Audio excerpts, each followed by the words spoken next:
Hello, and welcome to another episode of Zeal or No Zeal, the series that explores whether games excite. Today, up on the chopping block is Dead Cells. The developers explain that this title is a Roguevania, a Metroidvania with roguelike elements. Does this experience end up being anything worthwhile? Find out in this episode of Zeal or No Zeal. The premise of the game is simple. I must take out enemies, slay bosses, and collect upgrades for my character along the way. It's not overly intricate, yet the game is incredibly satisfying. My character feels good to move around with, and the combat is intuitive yet precise. My main character also has a dodge roll, so I can easily weave my way through enemies and stages. Plus, the weaponry itself is a joy to mess around with. There are three main categories of weapons to explore. There are melee weapons, ranged items, and shields. Each was satisfying in their own way. The melee attacks were simple and easy to understand, but still had a bit of depth. The ranged attacks were also interesting, as their ammunition was typically scarce, but it regenerated over time. I also had to consider when to use each item and when to save the ammunition.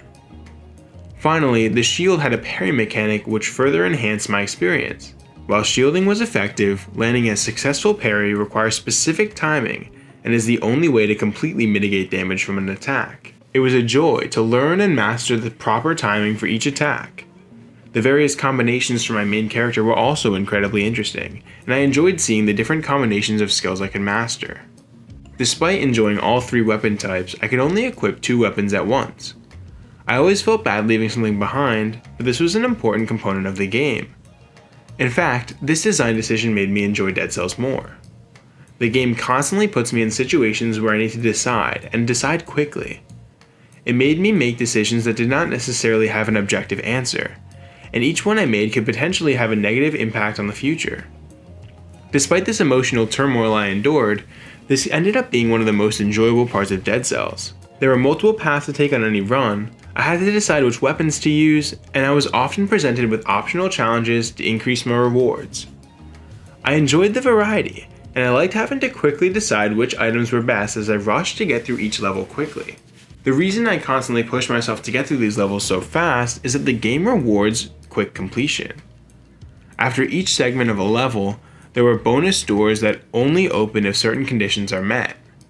Some are focused on taking out enemies without receiving damage, whereas others are focused on completing levels within a time limit. They're tricky, and they truly pushed me to master the mechanics in the game. These bonus doors also made it much more rewarding to replay levels, as there's now an additional reward for playing the game. The developers made these challenge doors possible by giving my character a speed boost for taking out enemies within a time limit. Above my character, there was a little arrow symbolizing my increased move speed. Chaining together different enemies helped me keep this boost. Dead Cells heavily incentivized my momentum. Additionally, while the character specifics and items are great, the only reason these would be engaging is if the enemy designs were interesting as well. Thankfully, the developers integrated some of those too. Each enemy is distinct, show clear patterns when attacking, and each of them encourage me to play around them differently. For example, there's a totem that shields all of the enemies but cannot attack itself, so the best strategy is either to ignore everything altogether, or take out the totem first.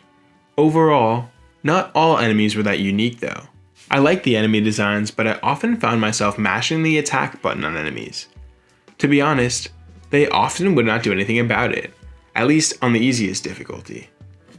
Of course, there are alternate ways to take them out, and when enemies are spread out in hordes, it makes the challenge a lot more threatening. But I found that once I learned their weaknesses, it was very easy to dismantle waves of enemies. This made replaying these sections, especially the ones with confusing map layouts, almost tedious. Still, I had fun with the game and enjoyed taking these enemies out, even if they were not as threatening once I got used to them. The bosses, on the other hand, were a lot of fun to take out. They often did become incredibly easy after a while, but it was also easy to play too recklessly and take a lot of unnecessary damage. The patterns were clear, the designs were interesting, and overall, I enjoyed tackling these fights.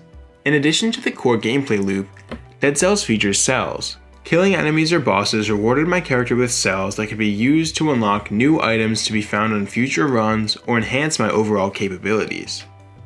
It was cool, and it made the game much more digestible than if it were a true roguelike. I did not think the game became overly easy after receiving these upgrades, as it still primarily depended on my skill level.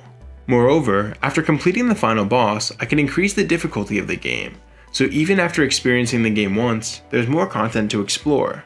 These mechanics enhance my experience, and I enjoyed selecting exactly how I wanted to play after I beat the boss. Overall, Dead Cells is a solid experience. It stands out from other games in the genre by encouraging fast play and restricting the number of options I can select at a given time while providing plenty of viable options to choose from. I like this game a lot, and it absolutely evokes zeal. Thank you so much for watching.